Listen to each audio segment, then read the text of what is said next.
નમસ્કાર મિત્રો, જય હિન્દ.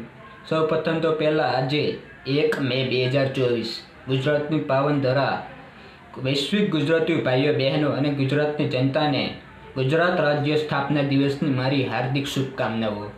આજે દેશમાં લોકસભા ચૂંટણી 2024નો માહોલ જામી રહ્યો છે. બધી જ અલગ અલગ રાજકીય પાર્ટીઓ જોરશોરથી પ્રચાર કરી રહી છે અને ગુજરાતની જનતાને 7 મે 2024ના રોજ મતદાન કરવા જઈ રહી છે. તો મારી નમ્ર વિનંતી છે કે 7 મે 2024ના રોજ તમે તમારા અધિકારનો ઉપયોગ કરી મતદાન કરવા વધારે મતદાન થાય તેવી મારી નમ્ર વિનંતી છે. મતદાન કરતી વખતે સરકારના લોકહિતના કામોને ધ્યાનમાં લઈ મતદાન કરવા અપીલ છે અને મતદાન કરવું એ આપણી નૈતિક ફરજ પણ છે. તમારી એક આંગળીના ટેરવે લોકશાહીને જાળવી રાખવા માટે